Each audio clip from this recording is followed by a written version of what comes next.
आंबाड्याच्या 2 पेंड्या घेतलेल्या आहेत. ही भाजी मी खुडून घेतली आणि स्वच्छ धुवून घेतलेली आहे. आता खुडून घेताना काय करायचं आहे, खूप जास्त मोठे देठ ठेवायचे नाहीत, छोटे देठ ठेवले तरी चालेल. आणि ह्याची पानं घ्यायची अशा पद्धतीने आणि कोवळी भाजी घ्यायची, खूप जून भाजी घ्यायची नाही.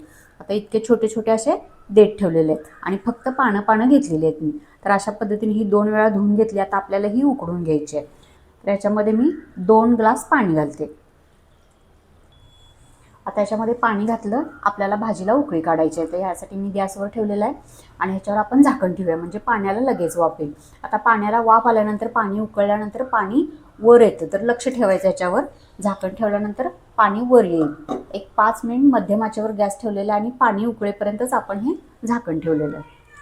एक 5 मिनिटानंतर पाण्याला उकळी आलेली आहे आणि 1-2 वेळा मी भाजी हलवून घेतली. पाण्याला उकळी आल्यानंतर भाजी अशी वर येते पाण्याबरोबर. तर यासाठी अशी दाबून घ्यायची. पाणी जसं उकळत येईल तसं भाजी पाण्यावर तरंगायला लागते आणि वर येते.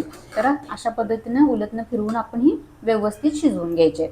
व्यवस्थित म्हणजे उकळी आल्यानंतर 2च मिनिट शिजवायचे. खूप जास्त जर भाजी ही शिजवली तर एकदम गीर होते आणि भाजीचा लगदा होतो. भाजी थोडीशी सडसडीत पाहिजे, म्हणजे भाजी खायला चांगली लागते. खूप जास्त लगदा झाला तर ती गरगट भाजीसारखी होईल.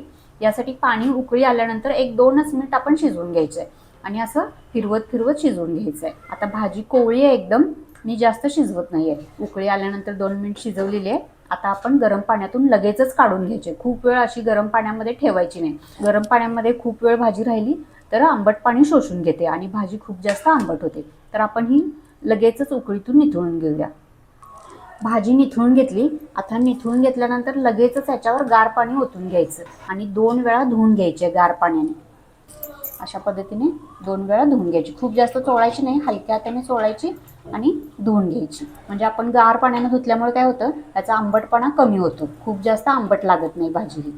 यासाठी आपण 2 वेळा ही धुवून घेऊया. लगेचच धुवायची, लगेच निथळायची आणि लगेच धुवायची. म्हणजे ह्याच्याबरोबर जे आंबट पाणी असतं ते सर्व निघून जातं.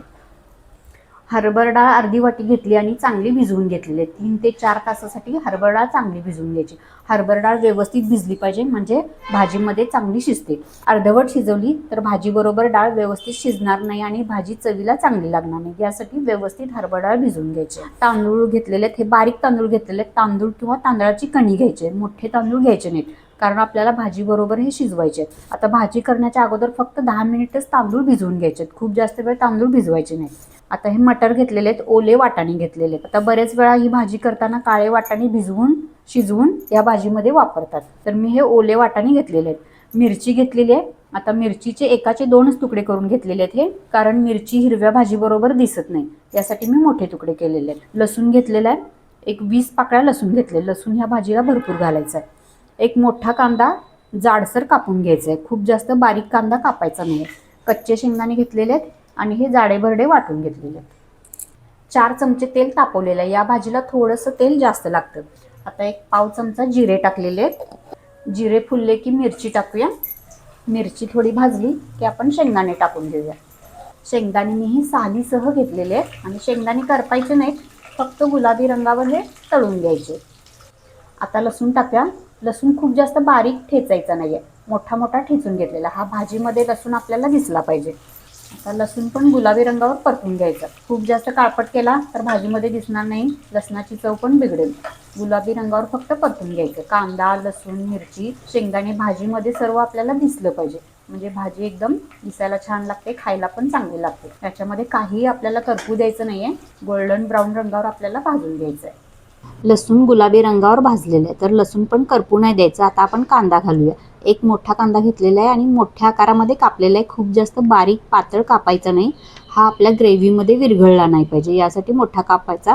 भाजीमध्ये आपल्याला कांदा दिसला पाहिजे. आता कांदा पण गुलाबी रंगावर परतून घेऊया. 1 मिनिटभरासाठी झाकण ठेवूया, म्हणजे कांदा मऊ होईल. 1 मिनिटभरानंतर झाकण काढूया. कांदा भाजलेला आहे, कच्चापणा कमी झालेला आहे आणि कांदा थोडासा ट्रान्सपरंट झालेला आहे. कांदा परतल्यानंतर आपल्याला डाळ टाकायची आहे. तर डाळ ही भिजवलेली आहे आणि ह्याच्यामध्ये 1 चमचाभर पाणी शिल्लक आहे. तांदूळ धुवून घेतलेले आहेत, ते पण आपण डाळीवर टाकून घेऊया. 1 वाटीभर ओले वाटाणे आहेत, ते पण आपण टाकून घेऊया. गॅसची फ्लेम बारीक करायची. आपण डाळ तांदूळ टाकलेले आहेत ते थोडेसे तेलावर परतून घेऊया. आता तेलावर परतल्यामुळे काय होतं की डाळ लवकर शिजते, भाजीमध्ये खूप जास्त वेळ शिजवण्यासाठी लागत नाही. आता फक्त ह्या आपल्याला डाळीच अगोदर शिजवून घेऊया. त्यासाठी आपण 2 मिनिट झाकण ठेवूया आणि डाळ व्यवस्थित शिजवून घेऊया. डाळीला चांगली वाफ आली तर भाजी लवकर शिजेल. 2 मिनिटानंतर बघूया, डाळीला चांगली वाफ आलेली आहे. आता थोडंसं मीठ टाकून घेऊया, म्हणजे आपली डाळ तांदूळ कांदा आहे जी ग्रेव्ही आहे त्याला व्यवस्थित मिठाची चव यायला पाहिजे. भाजीसाठीचं मीठ आता टाकलेलं नाही आहे, फक्त डाळ कांद्याला जितकं मीठ लागेल इतकंच थोडंसं मीठ टाकून घेऊया आणि परतून घेऊया. आता आपण जी भाजी शिजवून घेतलेली आहे ती टाकून घेऊया. तर 2 पेंड्या घेतल्या होत्या तरी पण भाजी शिजल्यानंतर अगदी कमी झालेली आहे. शिजल्यानंतर ही भाजी थोडीशी आकसते त्यामुळे कमी होते. आता शिजवून घेतल्यामुळे ह्याचा आंबटपणा कमी झालेला आहे आणि डाळ तांदूळ कांदा लसूण आपण भरपूर वापरलेला आहे, त्याने सुद्धा भाजीचा आंबटपणा थोडासा कमी होतो. आता भाजी आपण तेलावर 1-2 मिनिट परतून घेऊया. भाजी शिजल्यानंतर तुम्हाला दिसले असेल की भाजीला एक तार आलेली असते, तर ही तार म्हणजेच आंबटपणा असतो भाजीचा. भाजी शिजल्यानंतर धुवून घेतल्यानंतर ही तार थोडीशी कमी होते, म्हणजेच आंबटपणा भाजीचा कमी होतो. तेलावर परतून घेऊया.